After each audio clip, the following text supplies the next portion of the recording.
Halo semuanya, perkenalkan nama saya Veronica Desna Nugrahaini. Pada hari ini saya akan mempresentasikan tentang kepemimpinan dan disiplin. Yang pertama adalah pengertian kepemimpinan. Secara umum, kepemimpinan merupakan sebuah bidang riset dan juga suatu keterampilan praktis yang mencakup kemampuan seseorang atau sebuah organisasi untuk memimpin atau membimbing orang lain, tim, dan seluruh organisasi. Lalu menurut Wahjo Sumitjo, suatu hal yang melekat pada seorang pemimpin yang memiliki sifat tertentu seperti kepribadian, kemampuan, dan kesanggupan. Lalu kepemimpinan menurut Mujiono merupakan pengaruh satu arah karena pemimpin memiliki kualitas tertentu yang membedakan dirinya dengan pengikutnya. Lalu menurut Hitler, kepemimpinan adalah pola hubungan antara individu-individu yang menggunakan wewenang dan pengaruhnya terhadap kelompok agar bekerja bersama demi tercapainya tujuan organisasi.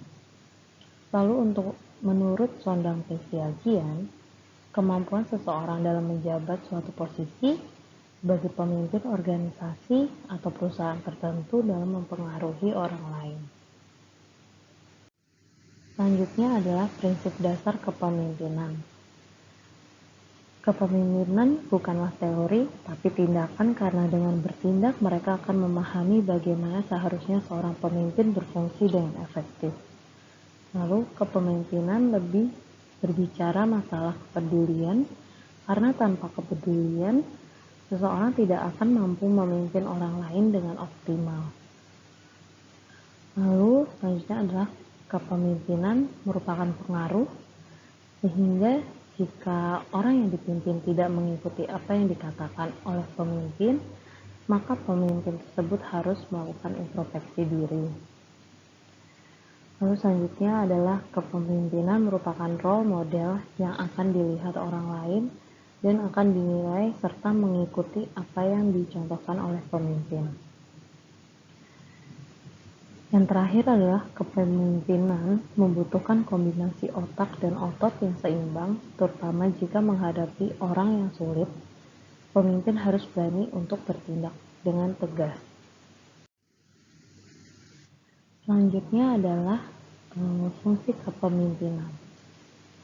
Fungsi yang pertama adalah fungsi instruktif, yaitu menempatkan pemimpin sebagai pengambilan keputusan dan pemberi tugas kepada anggotanya untuk menjalankan semua instruksi yang diberikan. Yang kedua adalah fungsi delegasi yang memiliki arti perwakilan atau utusan dalam proses penunjukan secara langsung maupun musyawarah yang bertujuan untuk mengutus seseorang menjadi salah satu perwakilan suatu kelompok atau lembaga.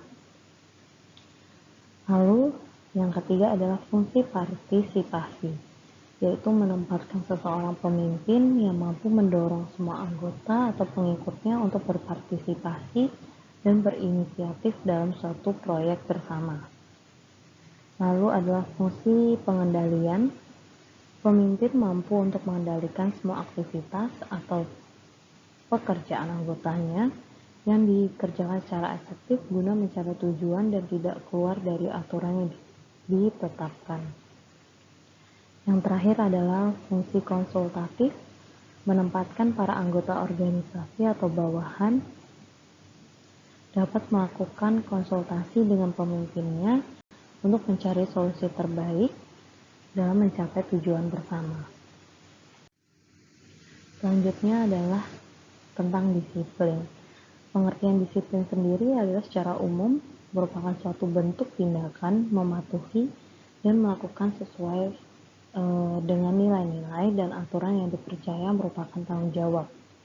Lalu menurut Thomas Garden, disiplin adalah perilaku dan tata tertib yang sesuai dengan peraturan dan ketetapan atau perilaku yang diperoleh dari latihan yang dilakukan secara terus-menerus. Menurut Suharsini Arikunto, disiplin merupakan kepatuhan seseorang dalam mengikuti peraturan, atau tata tertib karena didorong oleh adanya kesadaran yang ada pada kata hatinya tanpa ada paksaan dari luar. Lalu untuk tujuan disiplin sendiri, itu adalah untuk menaklukkan kuasa kemauan di dalam diri sendiri, agar seseorang juga dapat menjadi perintah atas dirinya sendiri, memperbaiki berbagai kebiasaan seseorang, mengajarkan hormat kepada orang tua dan Tuhan, penurutan atas dasar prinsip dan bukan karena paksaan, dan untuk menciptakan dan mengembangkan suatu keteraturan dalam berbagai tindakan seseorang. Lalu untuk jenis disiplin sendiri, itu kita rangkum menjadi 3. Ada disiplin pribadi, yaitu sesuatu yang berhubungan dengan berbagai unsur yang harus dipatuhi dan ditinggalkan oleh seseorang dengan ditandai adanya proses sikap yang baik dari orang tersebut.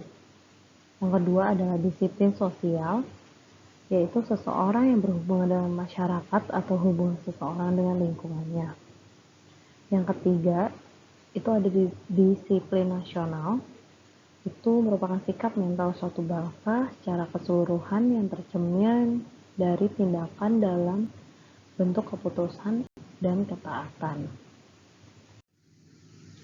Lalu untuk manfaat disiplin sendiri adalah menumbuhkan kepekaan, menumbuhkan kepedulian, mengajarkan keteraturan, menumbuhkan ketenangan, menumbuhkan rasa percaya diri, menumbuhkan kemandirian, perkembangan otak pada umur 3 tahun, menumbuhkan sikap patuh dan membantu dalam mendidik anak. Sekian presentasi dari saya. Terima kasih.